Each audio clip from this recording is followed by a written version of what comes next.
आज फाइनली जाकर के पटवार में 96 रैंक के साथ में सेलेक्ट हुए हैं। तो अब जीतू सरकारी दामाद बन चुके हैं, दूल्हे राजा भी बहुत जल्दी बन जाएंगे, क्योंकि ऐसा समझ लो कि दो लंगोटिया यार साथ बैठे हुए हैं। तैयारी का सफर लंबा होता है, इसमें कई लोग टूट जाते हैं, तो वो टूटे ना, कंसिस्टेंट बने रहे, उसके लिए किन किन चीज़ों को और साथ लेके चलो। और जब तक उतार चढ़ाव चल रहे हैं तब तक जीवन है, जब उतार चढ़ाव बंद हो गए तो जीवन ही समाप्त है। पापा मम्मी का क्या रिएक्शन था उस मोमेंट पे? जितेंद्र जांगीर नाम डाला तो 96 रैंक आई। अच्छा, तो मैं थोड़ा सा अचंभित था, मेरे को लगा कि हो सकता है काफ़ी लोगों का नाम जितेंद्र जांगीर हो। खाली पढ़ना ही इंपॉर्टेंट नहीं है एक्चुअली, उसको आप अगर कंटिन्यूसली एनालाइज नहीं कर रहे, कहाँ कहाँ लूप होल्स हैं, अगर आप उनको फाइंड आउट नहीं कर रहे तो खाली पढ़ना कुछ नहीं होगा। अभी मार्केट में आपने देखा होगा कुछ लोग ऐसे थंबनेल पे लगाते हैं कि शॉर्ट नोट्स, पढ़ाई का शॉर्ट तरीका, पढ़ाई का शॉर्टकट। सिलेक्शन लेने के लिए आपको पूरा प्रोसेस से गो थ्रू होना ही पड़ेगा। सर देख भी रहे हो सोशल मीडिया तो भी आपको एहसास नहीं होगा कि मैं सोशल मीडिया चला रहा हूँ या इससे जुड़ा हुआ हूँ, क्योंकि अपन रील्स स्क्रॉल पे स्क्रॉल किए जा रहे हैं, उसी एक लूप में फंस चुके हैं। इसलिए वो बहुत बड़ा सेटबैक था मेरी लाइफ के अंदर, और कहीं ना कहीं उसने मुझे 360 डिग्री चेंज कर दिया। आप तो बेवफा और सितमगर नहीं, आपने किस मुंह उधर कर लिया। मैं चाहूँगा कि आप थोड़ा सा कुछ इमोशनल ब्रेकडाउन्स के बारे में भी बताओ।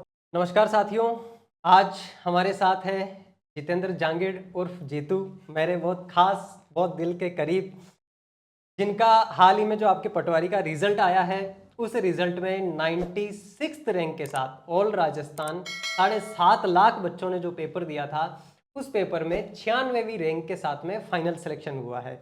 तो इनके बारे में और मैं आगे चीज़ें बताऊं, उससे पहले तो आप सभी भी, क्योंकि हमारी क्वालिटी एजुकेशन फैमिली का ही हिस्सा हो, और जीतू भी लंबे समय से 2022 से ऑफलाइन कोचिंग के माध्यम से हमसे जुड़े थे, और तब से लेकर अभी तक लगातार ऑफलाइन टेस्ट सीरीज के माध्यम से क्वालिटी एजुकेशन परिवार से जुड़े हुए हैं। तो आप सभी लोगों की तरफ से, हमारे क्वालिटी एजुकेशन परिवार की तरफ से जीतू को बहुत सारी बधाइयाँ, बहुत सारी शुभकामनाएं, और जीतू का जो है आप सब लोगों की तरफ से एक बार हम सम्मान करते हैं माला पहना करके। और ये माला वो माला है जिस माला को देख करके आपको लग सकता है कि ये माला तो दूल्हे को पहनाई जाती है। तो अब जीतू सरकारी दामाद बन चुके हैं, दूल्हे राजा भी बहुत जल्दी बन जाएंगे, आपको घोड़ी पर बैठे हुए पिक्चर भी दिख जाएगी इनकी। तो ये स्वागत सम्मान आप सब लोगों की तरफ से है। आपकी तरफ से भी दो शब्द हमारे आत्मीय संबंध वाले जीतू के साथ अगर कुछ हो, जो कोई भी बात आपको रखनी हो, तो जरूर आप अपनी बात रख के जाना। बहुत सारे साथी, मुझे पता है, इस चेहरे को देखा ही होगा कहीं ना कहीं, क्योंकि अपनी ऑफलाइन कोचिंग में लंबे टाइम से जुड़े हुए हैं। 2022 में जब पहली बार अजमेर में ऑफलाइन कोचिंग शुरू करी थी, तब जीतू हमसे जो है ऑफलाइन में आरएस के बैच के माध्यम से जुड़े थे, और बीच में बहुत सारे एग्जाम्स दिए, हर एग्जाम में ऑफलाइन टेस्ट सीरीज भी ज्वाइन करी, और आज फाइनली जाकर के पटवार में 96 रैंक के साथ में सेलेक्ट हुए हैं। तो सबसे पहले तो जीतू, स्वागत है आपका। और कैसा महसूस हो रहा है आपको फाइनली सिलेक्शन होने के बाद? सर सिलेक्शन के बाद में सर काफ़ी लोगों के मैसेज वगैरह आ रहे हैं, कॉल वगैरह आ रहे हैं, तो काफ़ी अच्छा लग रहा है। इतने टाइम से पढ़ाई कर रहे थे, एकदम आइसोलेशन में थे, काफ़ी लोगों से मिलना जुलना नहीं था, लेकिन अब सब लोग बधाई दे रहे हैं तो काफ़ी अच्छा फील हो रहा है। कहीं ना कहीं लगता है कि जो मेहनत की है, जो टाइम दिया है तैयारी को, बिल्कुल अच्छा निकल के आया है। हाँ, फाइनली उसका आउटपुट जो है मिला है। तो हम डिस्कस करते हैं सबसे पहले, क्योंकि आज की ये जो जर्नी है ना साथियों, आज का ये जो सेशन है बिल्कुल हंसी मजाक के साथ आगे बढ़ने वाला है, क्योंकि ऐसा समझ लो कि दो लंगोटिया यार साथ बैठे हुए हैं, और बहुत पुराना नाता है हमारा भी, 2022 से साथ में है। इनकी हर एक जर्नी को मैंने देखा है मेरी आंखों से।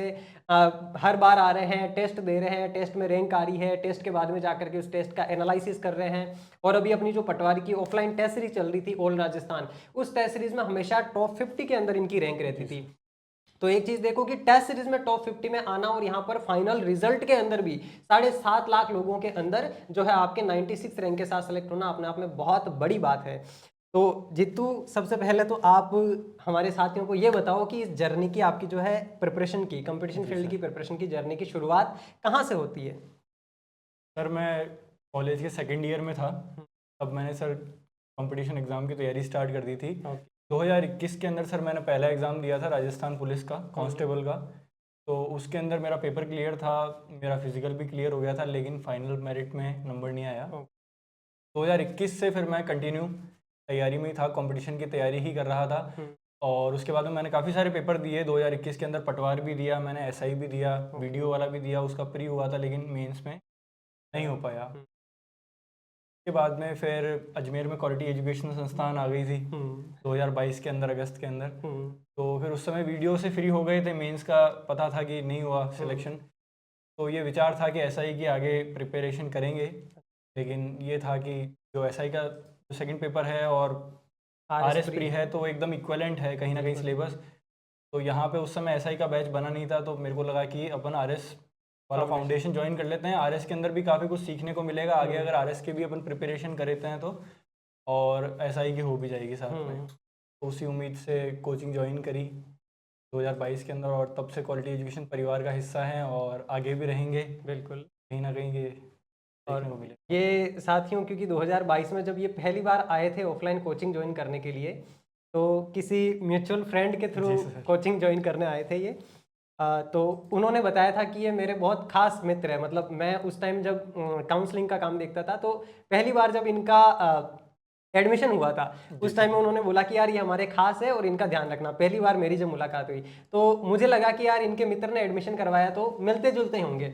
मैंने उस टाइम इतना सीरियसली नहीं लिया था, लेकिन लिटरली जैसे जैसे वक्त बढ़ता गया और इनका हमारे साथ अपने क्वालिटी एजुकेशन परिवार के मेंबर्स के साथ जैसा व्यवहार था, जैसा अदर स्टूडेंट्स के साथ व्यवहार था, जो पोलाइटनेस इनके अंदर थी, उन चीज़ों ने मुझे खुद को बहुत ज़्यादा प्रभावित भी किया और हमारे बीच के अटैचमेंट को भी बढ़ाया। क्योंकि कहते हैं ना कि जहाँ पे वाइब मैच होती है, जहाँ पर सेम चीज़ें निकल करके आती है, वहाँ पर एक कनेक्शन अपने आप बन जाता है। रियल मायने में डाउन टू अर्थ, कितना ही हर टेस्ट के अंदर बहुत अच्छी रैंक आना, क्लास के अंदर टॉपर रहना, फिर भी हर एक बच्चे के साथ में जो है ग्रुप के अंदर खड़े होकर के बहुत अच्छे तरीके से कम्युनिकेट करना, स्टाफ के साथ हर एक मेंबर के साथ बहुत बेहतरीन तरीके से, बिना किसी ऐसे ऊंची आवाज़ के बहुत पोलाइट तरीके से बातचीत करना। तो वो जो नेचर था, उस नेचर ने मुझे भी मजबूर कर दिया इनकी तरफ झुकाने को। और आज हमारे बीच में जो एक अच्छा बॉन्ड है, इस पूरी कॉन्वर्सेशन के दौरान आपको उस बॉन्ड की प्योरिटी भी नजर आएगी। तो जीतू, मैं चाहूंगा आगे आप ये बताओ कि आपने जैसे क्वालिटी एजुकेशन से जुड़ गए आप 2022 के अंदर, 2022 में आपने आरएस का बैच ज्वाइन कर लिया। अब वहां से आगे की जर्नी बताओ आपकी, उसके बाद आपने कौन कौन से पेपर दिए और किस तरीके से चीजें आगे चलती रही? सर, कोचिंग ज्वाइन करने के बाद में मैंने आरएस प्री का सबसे पहला एग्जाम दिया था, क्योंकि उस समय मैं किसी कारणवश सीईटी का पेपर नहीं दे पाया था दोनों। 2024 वाला? जी सर। हाँ। तो मैंने उस समय आरएस प्री का एग्ज़ाम दिया था। उस समय मैंने आरएस प्री के बाद में प्री क्वालिफाई किया, मेंस लिखा, लेकिन मेंस में भी कुछ नंबर कम रह गए, इसलिए मेंस क्वालिफाई नहीं कर पाए। और उसके बाद में फिर इस बार वाली आरएस की टेस्ट सीरीज़ भी ज्वाइन की थी मैंने। आरएस प्री निकला, लेकिन फिर इतना टाइम हो गया था, कहीं ना कहीं 2021 से तैयारी कर रहे थे, तो सिलेक्शन का था कि घर वालों की भी उम्मीद थी कि कहीं ना कहीं लगे। काफ़ी लोगों का ये था कि काफ़ी टाइम से तैयारी कर रहे हैं आपके बच्चे, लेकिन कहीं सिलेक्ट तो हो भी नहीं रहे। तो फिर एक प्रेशर था कि कहीं ना कहीं कोई नौकरी पहले ज्वाइन करनी पड़ी। बिल्कुल। तो इसीलिए फिर इस बार मेंस ना लिख के मेंस को स्किप किया और पटवार की तैयारी की। पटवार की टेस्ट सीरीज ज्वाइन करी, अगेन क्वालिटी एजुकेशन की, और टेस्ट दिए सारे। और अभी ये जर्नी कंटिन्यू आपकी चल रही है। आपने सीईटी के एग्ज़ाम के बाद में जेल प्रेरी का एग्ज़ाम दिया? जी सर, जेल प्रेरी का एग्ज़ाम दिया। उसके अंदर ऑल राजस्थान 259 रैंक है। अच्छा। 259। हाँ। और उसके बाद में अभी राजस्थान पुलिस वाला पेपर दिए थे दोनों, टेलीकॉम वाला और जीडी वाला, वो दोनों क्लियर हैं। बिल्कुल। उनका फिजिकल देने का विचार है? सर, अभी रिजल्ट आने के बाद तो नहीं दिया। बाकी पहले विचार था, रनिंग कर रहे थे कंटिन्यूसली, लेकिन रिजल्ट जो है वो 3 तारीख को आ गया था, और 5 तारीख को टेलीकॉम की दौड़ थी, और 10 तारीख को, आज तो हम रिकॉर्ड कर रहे हैं ये, आज मेरी जो है वो अजमेर वाली दौड़ थी। अच्छा। लेकिन फिर आज रिजल्ट आने के बाद फिर मेरा विचार चेंज हो गया। अच्छा, जिस टाइम पटवार का रिजल्ट आया, जी सर, उस टाइम आप कहाँ पर थे, कैसी सिचुएशन में थे? और उस समय सर मैं काफ़ी टेंस सिचुएशन में था, क्योंकि कंटिन्यूसली मैं रनिंग कर रहा था पुलिस के लिए, और कहीं ना कहीं एक जिस हिसाब से बोर्ड की कट ऑफ जा रही है, बाकी एग्जाम की लाइब्रेरी की कट ऑफ देखी थी मैंने, तो थोड़ा सा एक मन में संशय क्रिएट हो गया कि कहीं ना कहीं अपना होगा या नहीं होगा, क्योंकि पेपर तो काफ़ी अच्छा गया था पटवारी का, लेकिन एक संशय था कि कट ऑफ बहुत ज़्यादा हाई जा रही है। तो मैंने रनिंग बहुत कंटिन्यूसली की, रिगरसली तैयारी भी कर रहे थे, मेहनत भी कर रहे थे, लेकिन मेरे एंकल इंजरी हो गई दौड़ते समय। अच्छा। तो काफ़ी उससे भी सफ़र किया रनिंग करते हुए, और लेकिन ये था कि रनिंग पे जाना ही है, क्योंकि रिजल्ट का कोई निश्चित नहीं था कि कब आएगा, या पता नहीं था। तो मैं रनिंग करके घर पे आया ही था उस दिन, और टेलीग्राम ग्रुप में आ ही गया था कि भाई आज रिजल्ट आने वाला है शाम को। तो मैं रनिंग वगैरह करके घर पे आया, और जो मेरे पिताजी के गुरुजी हैं मैं उन्हीं को याद कर रहा था बार बार और भगवान का नाम ले रहा था कि कहीं ना कहीं मुझे अंडर 500 ले आना या अंडर 800 ले आना, तभी मुझे पटवारी में कोई रैंक मिलेगी, क्योंकि जनरल और ओबीसी की सीट 850 या 830 के समथिंग थी।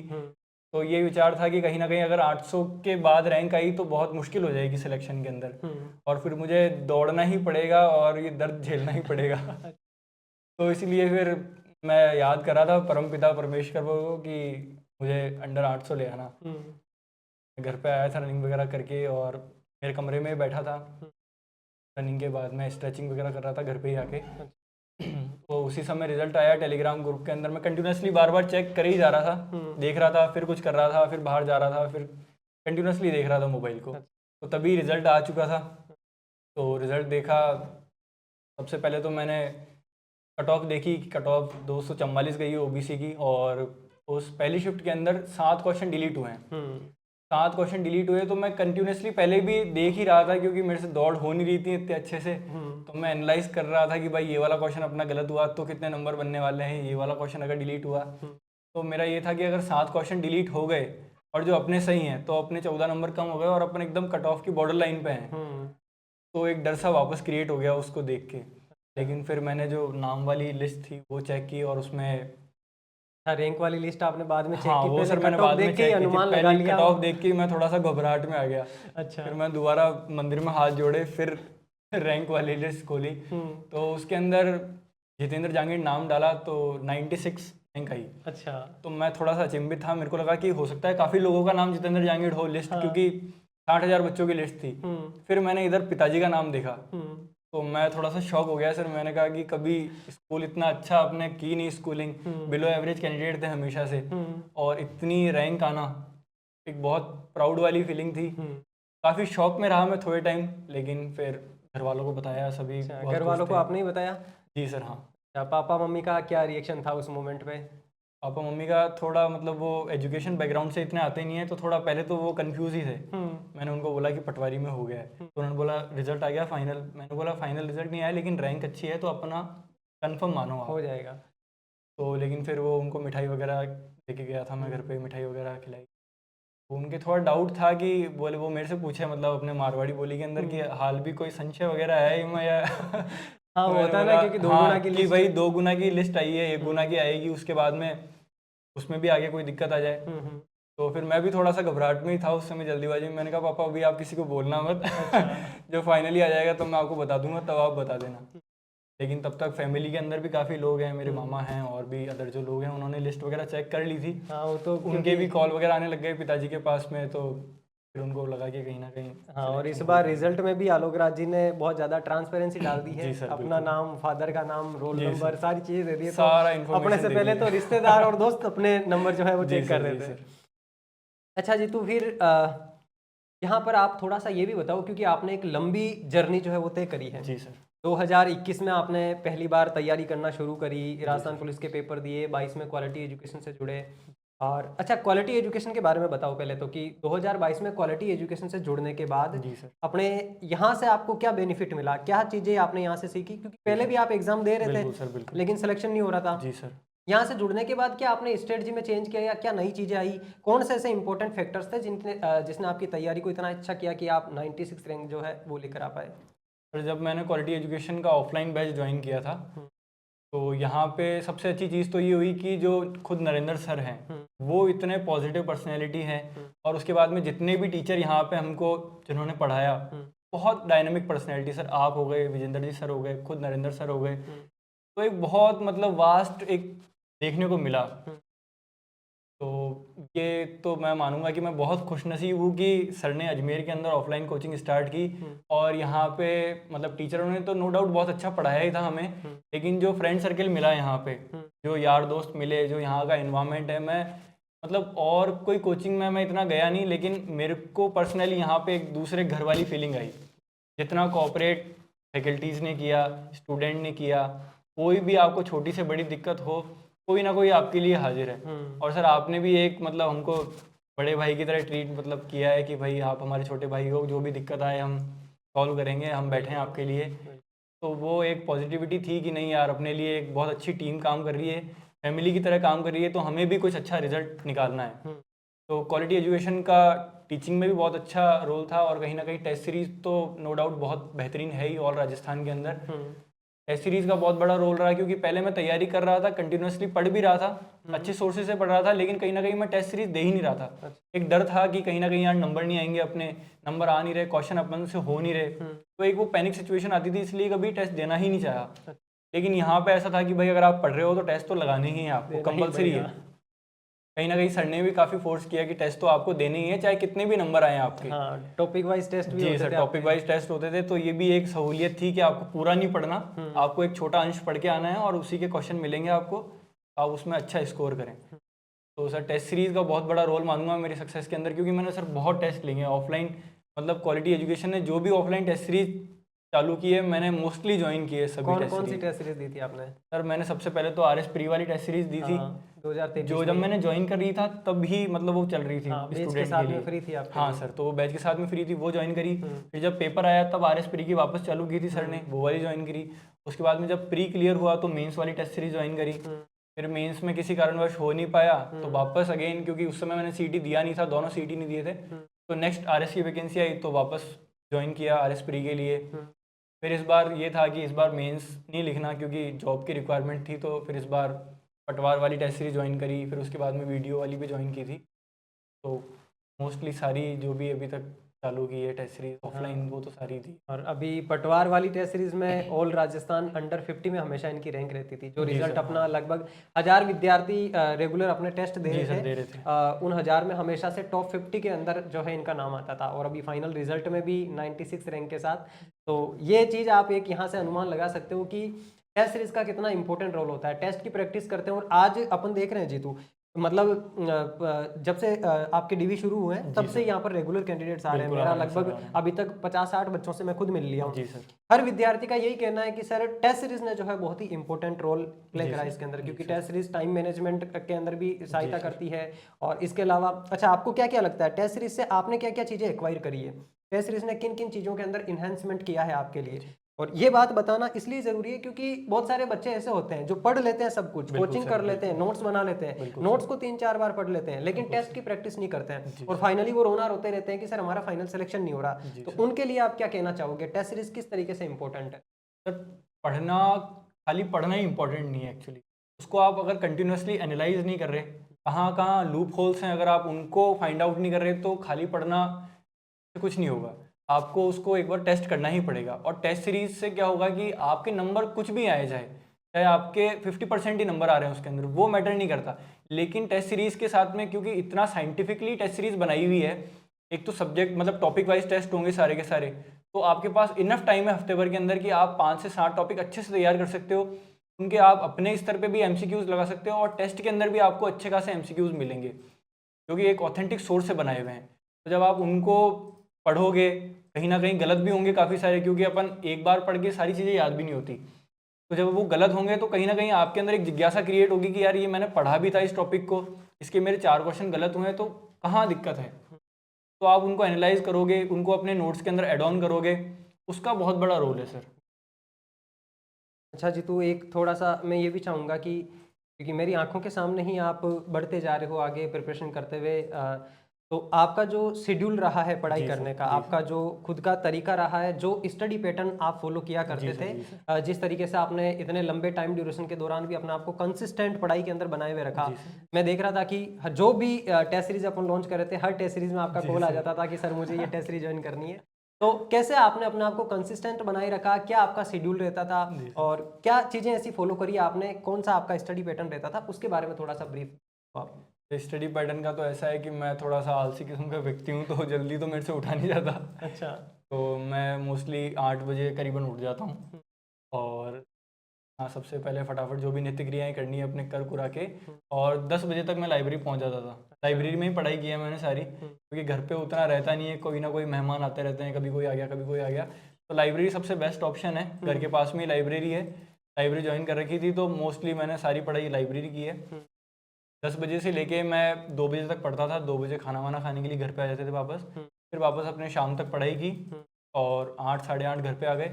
घर पे आने के बाद में मैं हालांकि लेट उठ रहा था, लेकिन मैं रात को काफ़ी अच्छी पढ़ाई कर लेता था, क्योंकि मैं 10 बजे से लेके 2 बजे तक रात को घर पे ही पढ़ाई करता था अपने रूम के अंदर। तो कहीं ना कहीं मेरे को लगता है वो एकांत में पढ़ाई करना भी मुझे काफ़ी बेनिफिट दिया उसने, क्योंकि पूरे दिन अपन लाइब्रेरी में बैठते हैं तो लाइब्रेरी में भी डिस्ट्रैक्शन है ही सही, क्योंकि यार दोस्त हैं, हम चाय वाय पीने जा रहे हैं अपन बाहर, कभी किसी दोस्त का कॉल आ गया तो घंटों घंटों भर अपन, क्योंकि कोई पूछने वाला है नहीं, तो अपन आराम से उधर भी जा रहे हैं, कहीं घूमने निकल गए लाइब्रेरी के नाम पे।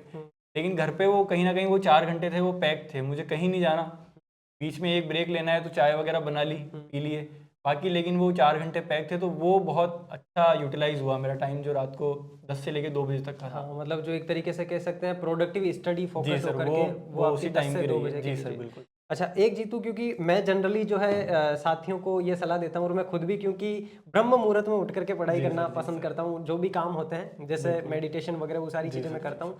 तो उसमें आपको क्या लगता है, क्योंकि इसमें देखो इंडिविजुअल पर्सन टू पर्सन चीज़ें वेरी बिल्कुल, करती है कि बिल्कुल, आपकी बॉडी आपका माइंड किस तरीके से चीज़ों को बिल्कुल, अडॉप्ट कर बिल्कुल, रहा है। बिल्कुल। तो मैं सबको ये सलाह देता हूँ कि ब्रह्म मुहूर्त में उठ के पढ़ाई करनी चाहिए। आप कह रहे हो कि मैं 8 बजे उठ करके पढ़ता था, 10 बजे से पढ़ाई शुरू करता था, फिर भी आप 96 रैंक के साथ सेलेक्ट हुए। जी तो सर। आपको क्या लगता है क्या चीज़ ज़्यादा बेटर रहती है?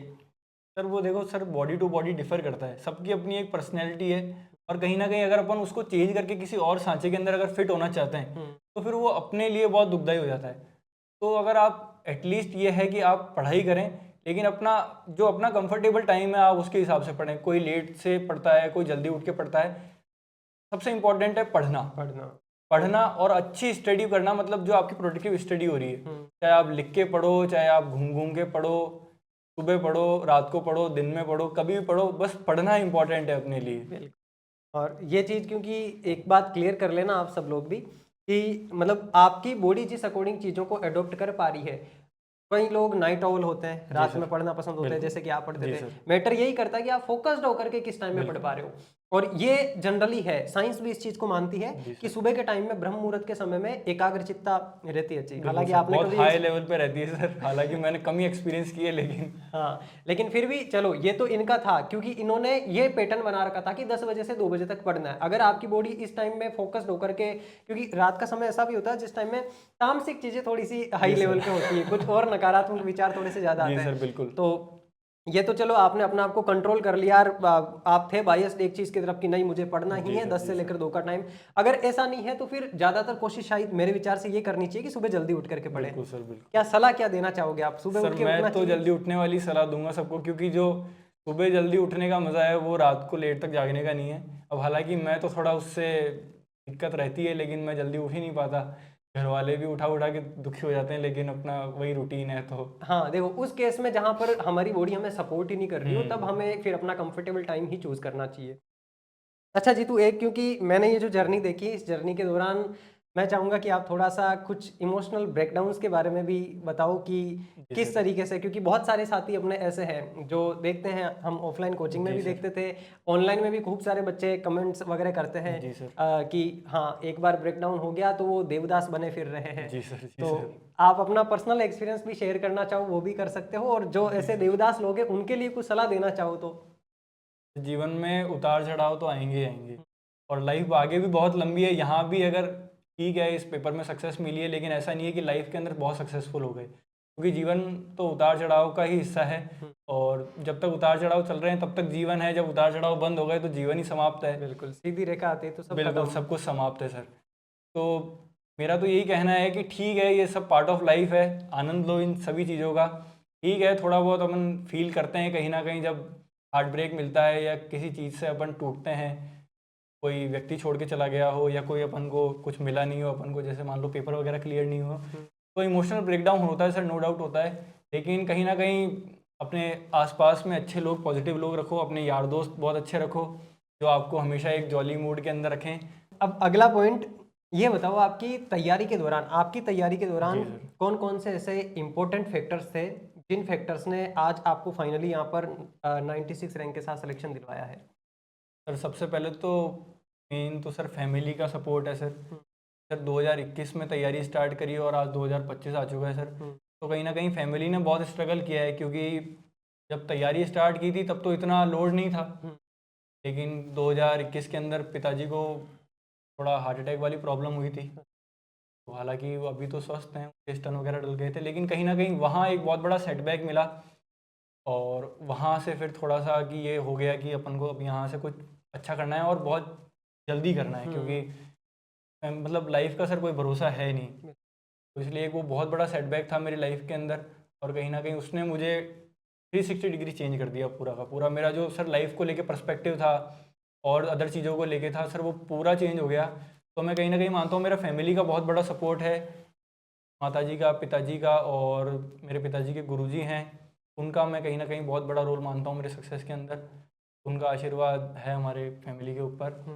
और उसके बाद में सर दूसरे स्थान पे क्वालिटी एजुकेशन है, सेकंड होम की तरह ट्रीट किया है सर इसने हमें। और जो नरेंद्र सर की ओर से गाइडेंस मिला है, जो सर आपने गाइडेंस दिया है पटवारी के दौरान सर, जो 3 सब्जेक्ट आपने पढ़ाए, एक कंप्यूटर, करंट अफेयर और सर एक अपना साइंस, इन तीनों के लिए मैंने और कोई सोर्स फॉलो नहीं किया, खाली सर की क्लासेस ली, सर से नोट्स लिए, उनके हैंड रिटन नोट्स बनाए और ब्लाइंडली फॉलो किया। और कहीं ना कहीं मेरे को सबसे अच्छा रिजल्ट इन 3 सब्जेक्ट के अंदर मिला है, और मैंने बहुत अच्छा स्कोर किया है इन तीनों सब्जेक्ट के अंदर। बिल्कुल जी, तो ये इस चीज़ के लिए मैं आपका धन्यवाद भी करना चाहूँगा जी कि सर। आपने ये पॉइंट रखा है। और ये देखो, ये वो मोमेंट होते हैं, ये वो चीज़ें होती है जो हमें और भी ज़्यादा जी मेहनत सर, करने के बिल्कुल। लिए जो है मोटिवेट करती है। कहीं न कहीं कई बार ऐसा होता है कि जैसे मैंने भी जब पढ़ाना शुरू करा तो इतनी सारी किताबें खंगालना, इस जी तरीके से सर। सवाल बनाना, 1 घंटे की क्लास के लिए 10-10 घंटे मेहनत करना। जी सर। कई बार मेरे को भी बाकी लोग कहते थे कि सर आप इतना एफर्ट क्यों लगाते हो, क्यों जी मेहनत सर। करते हो? लेकिन जब ऐसा फीडबैक मिलता है, ऐसी जी चीज़ें सर। मिलती है कि वो चीज़ें रियल में वर्क कर रही है, रियल में एग्जाम में सवाल वहाँ से मिल रहे हैं, जी हेल्प सर। मिल रही है, तो वो चीज़ें और भी ज़्यादा मोटिवेट करती है और बहुत खुशी भी होती है। कंप्यूटर की तो जब सर की पहली क्लास आई थी अभी पटवार के टाइम पे, तो सर मैंने उस दिन, वो 10 घंटे की क्लास थी करीबन, तो मैंने एक दिन पहले तो पूरी कंप्लीट की पहले। और मैं पूरी क्लास में मतलब 1 घंटे की वो कंप्लीट हो, मतलब थोड़ा टारगेट था कि भाई पहले 1 घंटे की कंप्लीट करेंगे तो कट कर देंगे, फिर 1 घंटे की, ऐसे करके मैं पूरी क्लास ले रहा था। और हर घंटे में मेरे को ऐसा एहसास होता है कि सर को फ़ोन करूँ और बोलूँ कि सर क्या आपने बेस्ट क्लास बनाई है, मतलब कंप्यूटर का तो आपने वन शॉट के अंदर पूरा क्लियर कर दिया है मैटर एकदम।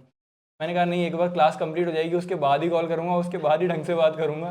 तो मैंने अगले दिन आपको फ़ोन किया था, बिल्कुल। और अपनी मॉर्निंग में बात भी हुई थी उस समय। हाँ, सर तो वो तो बेस्ट क्लास थी। मैंने मतलब हमारी लाइब्रेरी के अंदर भी हम जितने लोग तैयारी कर रहे थे, मैंने सबको एडवाइस किया था कि आपको करंट अफेयर वाली क्लास और एक ये कंप्यूटर वाली क्लास तो डेफिनेटली लेनी है, चाहे आप फोर्थ क्लास का पेपर दे रहे हो, चाहे आप कांस्टेबल का दे रहे हो, कोई सा भी पेपर दे रहे हो, वीडियो का दे रहे हो, ये क्लास ज़रूर लेके जाओ एक बार के लिए आप। बिल्कुल जी, तो ये वो मेहनत यहाँ पर आकर के जो है सक्सेसफुल हो जाती है, यहाँ पर आकर के उसका एक तरीके से ऐसा जी लगता है सर। कि यार फल मिल गया। अच्छा, थोड़ा-सा क्योंकि आपने रैंक इतनी अच्छी हासिल करी है, तो जी कई सर। लोगों को ऐसा लग सकता है कि यार ये तो पढ़ने में हमेशा से ही बच्चा शुरुआत से ही अच्छा रहा होगा। जी सर। तो मैं चाहता हूँ थोड़ा-सा आप अपने स्कूल बैकग्राउंड के बारे में बताओ जी सर। कि स्कूलिंग आपकी कैसी हुई है? वहाँ आपका क्या परफॉर्मेंस रहता था? सर स्कूलिंग में तो कभी ऐसा कुछ, मतलब सच बताऊं तो पढ़ाई को लेके कभी इतना सीरियस रहे ही नहीं लाइफ में। और 10th में भी मैंने यहीं अजमेर से ही की है सर मेरी सारी स्कूलिंग। 10th में मेरे सर 64% बने थे, और 12th के अंदर भी सर मेरे इतने ही 68% करीबन हैं। कॉलेज भी आर्यन कॉलेज से ही किए अपने, तो कॉलेज के अंदर भी सर मेरे 61.28% है। तो एवरेज बिलो एवरेज कैंडिडेट रहे हैं सर हमेशा से, और पढ़ाई को कभी इतना सीरियस लिया नहीं। लेकिन फिर ये हमेशा से था कि कहीं ना कहीं सरकारी नौकरी में जाना है, और परिवार में कोई भी सरकारी नौकरी में है नहीं हमारे, तो एक वो था कि कहीं ना कहीं पुलिस में जाना है या सरकारी नौकरी में जाना है। कि सर राजस्थान के अंदर अपने इतनी प्रतिष्ठा है सरकारी नौकरी को लेके, चाहे परिवार में देख लो चाहे समाज के अंदर देख लो, एक गौरवान्वित पल है कहीं ना कहीं। अगर आपके परिवार में कोई सरकारी नौकरी लगता है या आप किसी को देखते हो, तो कहीं ना कहीं अपन उसको लुकअप टू करते हैं कि यार ये कहीं ना कहीं बहुत अच्छे कैंडिडेट हैं, और देख के एक अच्छा अंदर सी अच्छी फीलिंग आती है। तो ये है जी, तो बिल्कुल, क्योंकि सरकारी नौकरी का हमारे समाज के अंदर जो इम्पोर्टेंस, जो दर्जा दे दिया गया है। जी सर। अच्छा, मैं यहाँ पर इस पॉइंट के ऊपर तो अपन डिस्कस कर ही रहे हैं कि हाँ, सरकारी नौकरी समाज के पर्सपेक्टिव से जी सर। आसपास के सराउंडिंग्स के अकॉर्डिंग जरूरी है। वहाँ पर अगर अपने ऊपर गवर्नमेंट का ठप्पा लग गया जी तो नो डाउट समाज हमें रेस्पेक्ट की नज़र से देखता जी है। सर। और इसी दौरान इसी चीज़ की वजह से आज आप देखोगे पटवार के अपने टॉप 100 के अंदर आने वाले कैंडिडेट्स ने भी 4th ग्रेड का एग्जाम दिया है। जी सर, दिया मेरी है। जितने भी बच्चों से बात हुई है, 50-60 बच्चे यहाँ आकर के जा चुके हैं। हर जी सर। कैंडिडेट ने 4th ग्रेड का एग्जाम दिया है, जिसको उन्होंने यूपीएससी मेंस का दर्जा दे रखा है कि यार हमने तो मेंस क्वालिफाई कर लिया। तो वो तो है ही, लेकिन मैं चाहूँगा आप थोड़ी सी ये चीज़ें भी बताओ कि क्या और ऐसी चीज़ें हैं जो जी सर। मतलब एक विद्यार्थी को तैयारी के दौरान साथ में लेकर के चलनी चाहिए, क्योंकि सरकारी नौकरी में आपको पता है कि अनसर्टेनिटी बहुत ज़्यादा होती है। बहुत सारे साथी ऐसे भी होंगे जो इस सेशन को देख रहे होंगे जो अभी जस्ट उतर रहे हैं, 12th करके फर्स्ट ईयर में है, सेकंड ईयर में है या फाइनल ईयर में है, या जिनका कॉलेज जस्ट कंप्लीट हुआ है, कंपटीशन की तैयारी वो पहली बार कर रहे हैं। तो उनको आप क्या कहना चाहोगे, कौन से ऐसे फैक्टर्स को उनको और ध्यान में रखना चाहिए लाइफ में, और किन चीज़ों को साथ लेके चलना चाहिए, क्योंकि तैयारी का सफर लंबा होता है, इसमें कई लोग टूट जाते हैं, तो वो टूटे ना, कंसिस्टेंट बने रहें, उसके लिए किन किन चीज़ों को और साथ लेके चलना? तो तैयारी के दौरान क्योंकि सेटबैक मिलेंगे, कहीं ना कहीं फेलियर का सामना हमें करना ही पड़ेगा। हम कितना भी प्रिपेयर होके जाएं, कितना भी हम तैयारी कर लें, फेलियर अपने सामने आएंगे। अगर मेरा पटवार का क्लियर हुआ है, इसका मतलब ये नहीं है कि मेरे सारे पेपर क्लियर हो रहे हैं। कहीं ना कहीं फेलियर का सामना हमें आज भी करना पड़ेगा, और इसके आगे भी अगर मैं पेपर देता हूँ तो कहीं ना कहीं फेलियर का सामना हमें करना ही पड़ेगा। और वो एक कड़वा सच है सरकारी नौकरी के अंदर, क्योंकि सर इतने स्टूडेंट तैयारी कर रहे हैं और बहुत अच्छी तैयारी कर रहे हैं कहीं ना कहीं, क्योंकि क्वालिटी एजुकेशन से इतने बच्चे जुड़े हुए हैं और बहुत अच्छे स्तर पर बच्चे तैयारी कर रहे हैं, तो कंपटीशन तो नो डाउट बहुत टफ रहने वाला ही है। तो सबसे पहले तो हमें जो अच्छी किताबें हैं, ऑथेंटिक बुक हैं, उनको प्रेफर करना चाहिए। और तैयारी को एक हर वैकेंसी को मैं मानता हूँ कि कहीं ना कहीं आज की डेट में आपको 8 से 10 महीने देने की तो ज़रूरत है ही है, क्योंकि इतने के अंदर तो आपका अच्छा बेस बनेगा और आप पेपर के पर्सपेक्टिव से सोच पाओगे कि एग्जामिनर अपन से क्या डिमांड कर रहा है क्वेश्चंस के अंदर। तो कहीं ना कहीं आप कोई भी वैकेंसी को अगर टारगेट करते हो तो आप 8 से 10 महीने रखो उसके लिए, अच्छे से उसका पूरा सिलेबस का कंटेंट पूरा पढ़ो, एक बार उसको रिवाइज करो, टेस्ट लगाओ, तभी कहीं ना कहीं अपने अच्छे मार्क्स आने वाले हैं और टॉप। अच्छा जी, तो एक पढ़ने का तरीका आप क्या फॉलो करते थे, मतलब शॉर्ट नोट्स बनाते थे आप? जी सर, मैंने काफ़ी शॉर्ट नोट्स बनाए। हाँ, तो मैं चाहता हूँ एक बार थोड़ा सा आप आपका जो तरीका है जी इस सर। लंबी 4-5 साल की जर्नी के दौरान जी सर। आपने जो चीज़ें फिगर आउट करी है, जी जो सर। क्रीम आपने तरीका निकाला है कि यार ये तरीका फॉलो करना चाहिए, सर। तो जो अपने साथी हैं अगर वो तैयारी के फील्ड में उतर रहे हैं, जी तो सर। आपके एक्सपीरियंस के बिहाफ पे उनको कुछ चीज़ें बताओ, आपकी शॉर्ट नोट्स बनाने तो कैसे बनाने हैं, जी सर। और शॉर्ट नोट्स कितने कारगर होते हैं, टेस्ट सीरीज की प्रैक्टिस कितना मायने रखती है, क्या चीज़ें उनको करनी चाहिए, जो आपके एक्सपीरियंस है उसके बिहाफ पे आप थोड़ा सा ब्रीफ करो इन चीज़ों को। सबसे पहले तो ये है कि अगर आप कोई ऑथेंटिक सोर्स, अगर आप कोचिंग नहीं जा रहे हो तो आप ऑथेंटिक सोर्स उठाओ और उनको आप थरली पूरा पढ़िए एक बार। और अगर दूसरा ऑप्शन ये है, अगर आप कोचिंग ज्वाइन कर रखी है तो सबसे पहले जो कोचिंग के अंदर आपको पढ़ाया जा रहा है, जो भी टीचर पढ़ा रहे हैं वो बेस्ट पढ़ा रहे हैं आपको, कहीं ना कहीं उन्होंने 2 से 3 किताबें पढ़ी है तभी वो आपको पढ़ाने के लिए आए हैं। तो अगर आप कोचिंग में आए तो सबसे पहले तो आप कोचिंग के नोट्स को अच्छे से रिवाइज करें, उनको पढ़ें। उसके बाद में आप ऑथेंटिक सोर्स की किताबें पढ़ें, और जो भी आपको लगता है कि आपके नोट्स में नहीं है वो, उसको आप अपने नोट्स के अंदर ऐड ऑन करें। जब वो ऐड ऑन कर लेंगे, उनको आप 2 से 3 बार पढ़ लेंगे, तो कहीं ना कहीं आपको उसके जो क्रक्स है, मतलब जो आप उसका जो एक सार अपन कहते हैं, आपको कहीं ना कहीं आपके एकदम स्पष्ट आपके सामने आ जाएगा कि भाई इस चैप्टर का ये सार है। तो आप पूरे के पूरे, चाहे अगर मान लो एक चैप्टर अगर 50 पन्ने का है या 40 पन्ने के अंदर अगर आपके नोट्स के अंदर लिखा हुआ है, तो आप उसको 1 से 1.5 पन्ने के अंदर आप समेट दोगे। और वो जो आप 1 से 1.5 पन्ने के अंदर आपने जो मैटर तैयार करा है अपना, वो कहीं ना कहीं बहुत कारगर होगा। चाहे आप टेस्ट सीरीज के अंदर अगर आपको अच्छा स्कोर करना है, मेन एग्जाम के अंदर आपको अच्छा स्कोर करना है, तो शॉर्ट नोट्स बहुत कारगर है, क्योंकि आप पढ़ लेंगे, बहुत सारा कंटेंट पढ़ेंगे तैयारी के दौरान। आप 4 साल 5 साल कंटिन्यूसली पढ़ते जा रहे हैं, नोट्स भी अच्छे हैं, लेकिन अगर आप शॉर्ट नोट्स बना के रखोगे तो लास्ट टाइम में वो बहुत हेल्पफुल है। क्योंकि लास्ट के हफ्ते भर के अंदर अगर आपने मान लो कि आपने 10 किताब पढ़ी है या 10 नोट्स पढ़े, आप उनको पूरा रिवाइज नहीं कर सकते, लेकिन अगर आपने 10 पन्ने के अंदर अगर आपने शॉर्ट नोट्स तैयार कर रखे हैं, 2 से 3 सब्जेक्ट के भी अगर आपके पास अच्छे शॉर्ट नोट्स हैं, जहाँ कहीं ना कहीं आप अच्छा मार्क्स स्कोर नहीं कर पा रहे, तो कहीं ना कहीं अगर आपके पास शॉर्ट नोट्स होंगे तो आप उनमें भी बहुत अच्छा स्कोर करोगे, और बाकी सब्जेक्ट का ओवरऑल मिला के आप बहुत अच्छा परफॉर्मेंस देके आओगे एग्जाम के। अच्छा, यहाँ पे मैं एक रिमार्क देना चाहूँगा जीतू, क्योंकि बहुत सारे साथी मुझे पर्सनली टेलीग्राम पे भी मैसेज करते हैं। अभी मार्केट में आपने देखा होगा कुछ लोग ऐसे थंबनेल पे लगाते हैं कि शॉर्ट नोट्स, पढ़ाई का शॉर्ट तरीका, पढ़ाई का शॉर्टकट।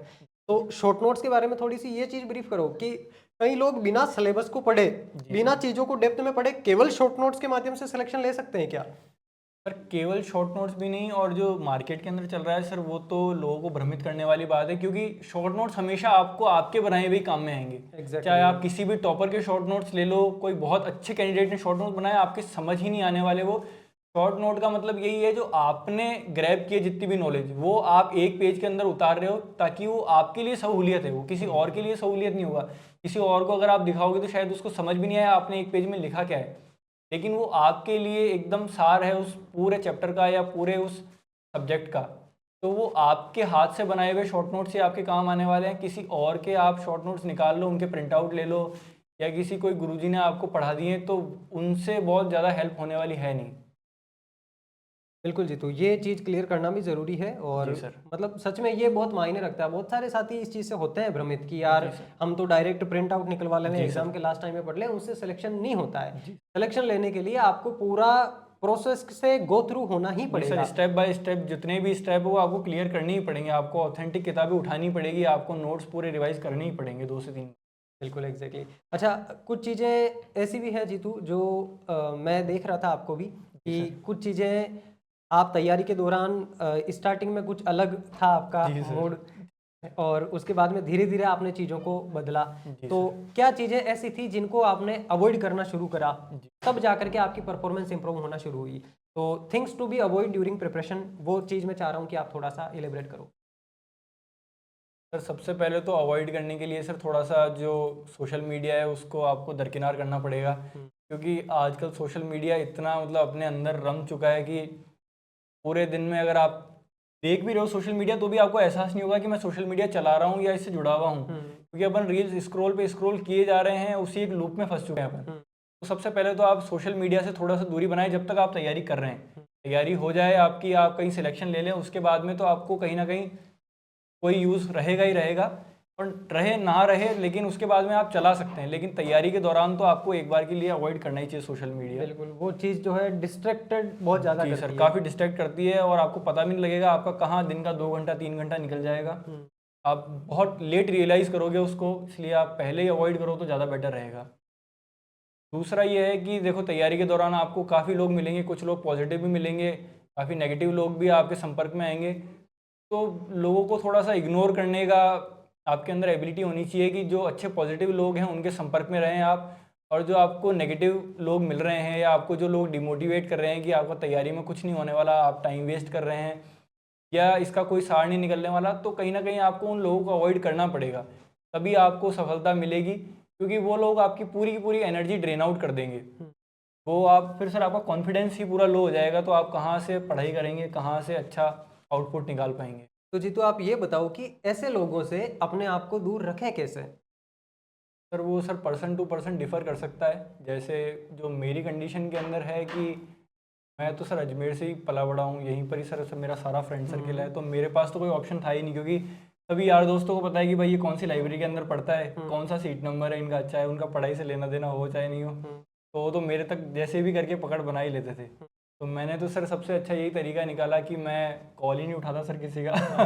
ऐसा अगर कोई फ़ोन कर रहा है तो अपने तो फ़ोन ही नहीं उठाना, साइलेंट डाल दो, यही ठीक है। मतलब आपने अपना आप को थोड़ा सा आइसोलेट कर आइसोलेट लिया। कर लिया सर कहीं ना कहीं ऐसी लोगों से। हाँ, और और जो अपने अच्छे दोस्त हैं उनसे मिलना जुलना रखो, कहीं ना कहीं आपको एक पॉजिटिव एनर्जी की रिक्वायरमेंट तो हमेशा रहेगी। महीना भर आप अच्छा पढ़ लोगे कहीं ना कहीं, लेकिन एक दिन ऐसा आएगा ही आएगा जहां आप कहीं ना कहीं बहुत हताश, बहुत डिमोटिवेट फील करोगे। अगर अच्छे दोस्त होंगे आपके सर्किल में तो वो आपको एक पॉजिटिव एनर्जी देंगे और आपको मोटिवेट भी करेंगे कि नहीं यार तू कर सकता है, तेरे में है वो एबिलिटी।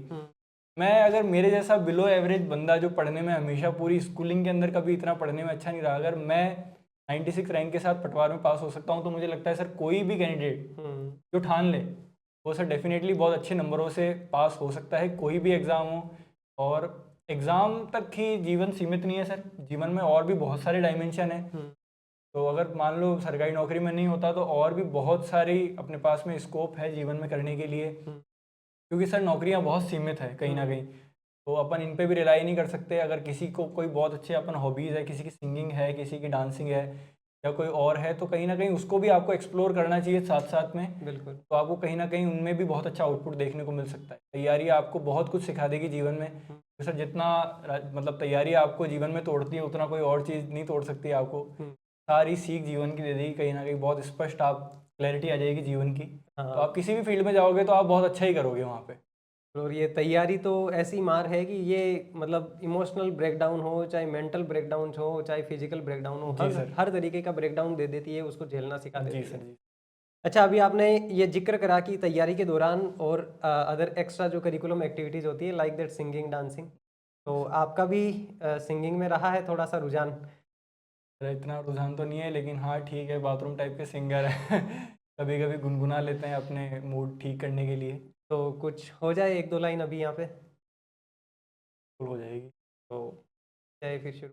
जो आपको अच्छा लगे, जो आपको लगता हो कि यार इस चीज़ को थोड़ा सा, मतलब होता है ना, मायने रखता है। देखने वाले जो बच्चे होते हैं जी सर। उनको लगता है कि यार ये तो कोई बहुत तुरमखा होंगे जिन्होंने जी इतनी सर, अच्छी जी रैंक सर। हासिल करी है। उनको ये पता होना चाहिए कि यार इतनी अच्छी रैंक लाने वाले भी हमारे में से ही है कोई। बिल्कुल सर, अपने जैसे जैसे। हम बाथरूम में गुनगुनाते हैं, ये भी गुनगुना लिया करते हैं। तो कुछ अगर आपको याद आ रहा हो, माइंड में हो कुछ, तो दो लाइन थोड़ा सा। जी सर, मैं सादगी तो हमारी जरा देखिए, सादगी तो हमारी जरा देखिए, एतबार आपके वादे पर कर लिया, बात तो सिर्फ एक रात की थी मगर, बात तो सिर्फ एक रात की थी मगर, इंतजारा उम्र भर कर लिया, सादगी तो हमारी जरा दे, एतबारा का उम्र भर कर लिया। जिक्र एक बेवफा और सितमगर का था, जिक्र एक बेवफा और सितमगर का था, आपका ऐसी बातों से क्या वास्ता, आप तो बेवफा और सितमगर नहीं, आप तो बेवफा और सितमगर नहीं, आपने किस ये मुंह उधर कर लिया, सादगी तो हमारी जरा देखी, एतबारा ये वादे पर कर लिया। अब मैं लास्ट में थोड़ा सा आपसे आग्रह करूंगा कि आप एक चीज़ थोड़ा सा और बता दो हमारे साथियों को। जैसे बहुत सारे जो न्यू कमर्स आते हैं स्टूडेंट, तैयारी करने के लिए नए नए फील्ड के अंदर उतरते हैं। जी सर। तो आपके पास क्योंकि 5 सालों का एक्सपीरियंस है, जी। इस 5 सालों के एक्सपीरियंस का आप निचोड़ बताओ कि उनको कौन सा रास्ता अपनाना चाहिए। बहुत सारे साथियों के दिमाग में ये रहता है कि यार हम ऑफलाइन कोचिंग करें या ऑनलाइन कोचिंग करें या जी केवल किताबों से पढ़ें। तो जो विद्यार्थी सबसे पहली बार तैयारी के अंदर उतर रहे हैं, जी सर। उनको आपकी तरफ से क्या सजेशंस रहेंगे, कैसे उनको चीज़ें आगे ग्रो करवानी चाहिए?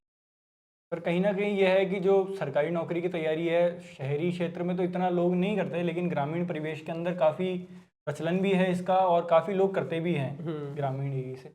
तो अगर आपके आसपास अगर आप कोचिंग है, अगर आप सिटी में रह रहे हैं, जयपुर अजमेर जैसी सिटी में हैं, तो आप नो डाउट आप ऑफलाइन कोचिंग ज्वाइन कीजिए। कहीं ना कहीं आपको ऑफलाइन कोचिंग के अंदर जो एक्सपोजर मिलेगा, जो आपको पढ़ने को मिलेगा, जो आपके आसपास में जिन लोगों से आप कनेक्ट होंगे, वो बहुत बेटर होगा आपके लिए। लेकिन अगर आप किसी कारणवश ऑफलाइन ज्वाइन नहीं कर पाते, तो मेरा ये मानना है कि आपको कोचिंग तो ज्वाइन करनी ही चाहिए, चाहे ऑफलाइन हो चाहे ऑनलाइन हो। आजकल ऑनलाइन का बहुत अच्छा कंटेंट मिल रहा है, कहीं ना कहीं बिल्कुल। सभी इंस्टीट्यूट बहुत अच्छा अपन को कंटेंट भी प्रोवाइड कर रहा है और कहीं ना कहीं वीडियो लेक्चर जो है वो बहुत ही बेहतरीन बना रहे हैं। तो अगर आप ऑफलाइन पहुंच नहीं बना पा रहे, तो आप ऑनलाइन कोई ना कोई कोर्स लीजिए, जो भी आपका जिसकी भी आपको तैयारी करनी है, और तन्मयता से उस पूरे के पूरे जो भी आपको सेशन वगैरह मिले हैं वो सारे आप कंप्लीट कीजिए, उनके नोट्स बनाइए। और जब नोट्स बन जाएं, जब आप एक दो बार उनको रिवाइज कर लो, तो फिर उसके बाद में आपको टेस्ट सीरीज़ पे आना चाहिए और टेस्ट सीरीज़ लगाइए, उसमें कहीं ना कहीं अपने आप को एनालाइज कीजिए, एड ऑन कीजिए अपने नोट्स वगैरह के अंदर, तो आप बहुत एक बेहतर स्तर पे पहुंच जाएंगे तैयारी के। और उसके बाद में मुझे लगता नहीं है कि आपके पीछे कुछ भी रहेगा पढ़ने को, और सिलेक्शन की दौड़ के अंदर आप कहीं ना कहीं बहुत आगे रहेंगे अगर आप ये करते हैं। बिल्कुल जीतू, ये बहुत ज़्यादा मायने भी रखता है कि आपने अगर एक बार कोई एक कंटेंट चूज कर लिया, जी सर। तो फिर ब्लाइंडली उस कंटेंट पे ट्रस्ट जी करके सर, ये उसको भी है। फॉलो करते हुए। कहीं ना कहीं सर मार्केट के अंदर पहले तो ये था कि कंटेंट की कमी थी, आज ये है कि सर कंटेंट बम्बार्डेड किया जा रहा है बच्चों के ऊपर। अब चाहे वो अच्छा हो चाहे बुरा हो, बच्चा जब तक उसको एनालाइज नहीं करेगा कि भाई ये कंटेंट अच्छा है या नहीं है, तो आपको ये भी काफ़ी ध्यान रखना पड़ेगा कि भाई जो कंटेंट आप देख रहे हो वो कहीं ना कहीं अच्छा हो, उस पर कोचिंग ने मेहनत की हो या कोई भी संस्थान ने मेहनत की हो, और उसको फिर आप ब्लाइंडली फॉलो करें। क्योंकि आपको कंटेंट एक फिक्स करना ही पड़ेगा कहीं ना कहीं। आप 4 कंटेंट पढ़, एक सब्जेक्ट के लिए अगर अपन 4 कंटेंट पढ़ रहे हैं, तो फिर वो ना तो आप इस कंटेंट को याद कर पाएंगे, ना उसको आप रिवाइज कर पाएंगे। तो कंटेंट एक चूज़ कीजिए, ब्लाइंडली फॉलो कीजिए, अच्छे से याद कर लीजिए उसको, बहुत हेल्प मिलने वाली है उसकी आपको। बिल्कुल, ये जो चीज़ है मैं एक दो बात और भी इसमें एक्स्ट्रा एडेड ऑन करना चाहूँगा जीतू, कि जैसे जीतू ने बताया कि आपने कोई भी एक सोर्स यूज़ कर लिया, मतलब एक सोर्स को चूज़ कर लिया, आप उस सोर्स को ब्लाइंडली, मतलब वो सोर्स पहली बात तो चूज़ करने से पहले भी वाइजली आपको डिसीजन लेना है कि वो अच्छा सोर्स हो, फिर ब्लाइंडली उस सोर्स को फॉलो करते हुए, उस कंटेंट को फॉलो करते हुए, बार बार उसी का रिवीजन करते हुए, टेस्ट की प्रैक्टिस करते हुए, PYQs की प्रैक्टिस करते हुए उस रास्ते पर चलते जाना है, तो फिर वहां पर फाइनली जो है मंजिल ज़्यादा दूर होती नहीं है। ये भी कहा जाता है जीतू कि अपन, जैसे आपने 5 महीने का लंबा टाइम पीरियड लगाया है, बहुत सारे लोग ऐसे भी होते हैं जो 6 महीने या 8 महीने या साल भर तैयारी करके भी सिलेक्शन ले लेते हैं, बहुत अच्छी रैंक निकाल लेते हैं वो साल भर की तैयारी से भी। तो वहां पर वो जो साल भर की तैयारी होती है, वहां जैसे जीतू ने ये लंबे टाइम लगाने के बाद में ये चीज़ सीखी है, तो आप लोगों को यहाँ पर डायरेक्टली सीखने को मिल सकती है जो न्यू कमर्स है, कि बिल्कुल एक सेलेक्टिव सोर्स को चुन करके बार बार रिवीजन करते हुए, टेस्ट की प्रैक्टिस करते हुए आपको आगे बढ़ना है। और आपकी तरफ से और भी कोई सुझाव कोई सजेशन? सर सजेशन तो ये रहेगा कि पढ़ाई के अंदर कंसिस्टेंसी बहुत ज़रूरी है। कहीं ना कहीं अपन को हर दिन टारगेट करना है अपनी पढ़ाई को लेके, तो कहीं ना कहीं अपन को एक चीज़ से सतर्क रहना पड़ेगा। सोशल मीडिया तो अपन ने कवर किया ही था, लेकिन अगर आप लाइब्रेरी वगैरह जा रहे हो या कहीं भी पढ़ रहे हो तो थोड़ा सा, क्योंकि सर ये एज भी ऐसी है कि तैयारी करने का भी यही टाइम है, और कहीं ना कहीं हर एक चीज़ को जो एक्सपोजर होता है सर, क्योंकि इंद्रियां कंट्रोल में रहती नहीं है काफ़ी बार, तो कहीं ना कहीं आपको थोड़ा उन चीज़ों से भी डिस्टेंस बना के रखना पड़ेगा। जो भी आपके सर्किल में है, चाहे आपके कोई महिला मित्र है, तो कहीं ना कहीं आपको टाइम अपना सीमित रखना पड़ेगा, तभी आप हाँ, कुछ लिमिटेशंस लगानी पड़ेगी कि यार मेरी ये लिमिटेशंस है, उनके साथ ही आगे बढ़ना पड़ेगा। अच्छा, ये जो आपने पॉइंट ऐड करा ना जीतू, ये सच में बहुत, मैं भी इस पॉइंट पे बात करना चाह रहा था, और बहुत सारे साथियों के साथ ये होता है। कहने को सब कहते हैं भी ये कि हाँ यार हमें थोड़ा सा डिस्टेंस बना के रखनी चाहिए, चाहे गर्ल्स है तो उनको अपने मेल फ्रेंड से, या फिर बॉयज़ है तो उनको अपनी फीमेल फ्रेंड से। लेकिन बहुत सारे लोग कई बार बहकाऊ में बह जाते हैं, इमोशंस के अंदर बह जाते हैं, और वो बहुत सारे गलत डिसीजंस ले लेते हैं, जिसका इम्पैक्ट उनके करियर पर, उनकी पढ़ाई पर, उनके सराउंडिंग्स पर, उनकी मेंटल हेल्थ पर, इमोशनल हेल्थ पर, हर चीज़ पर पड़ता है। तो यहाँ पर मैं थोड़ा सा और इस चीज़ पे प्रकाश डालते हुए आपसे जानना चाहूँगा, क्योंकि मैंने ये चीज़ ऑब्जर्व करी है कि आप भी थोड़े टाइम से स्पिरिचुअलिटी की ओर जो है थोड़ा हो रहे हो कन्वर्ट, तो स्पिरिचुअलिटी का, आध्यात्मिकता का कितना क्या रोल है इस चीज़ के अंदर, कि अगर स्पिरिचुअलिटी को साथ लेकर के अगर कोई कैंडिडेट आगे बढ़ रहा है तो वो उन चीज़ों से थोड़ा सा अपने आप को सेपरेट रख पाएगा, आइसोलेट रख पाएगा, और फोकस्ड होकर के अपनी पांचों इंद्रियों को एक ही जगह लगा पाएगा। सर स्पिरिचुअलिटी के अंदर तो मैं भी काफ़ी बिलीव करता हूँ, और कहीं ना कहीं इसके बारे में पढ़ता भी हूँ, और आगे जिज्ञासु भी हूँ इन चीज़ों के बारे में जानने के लिए।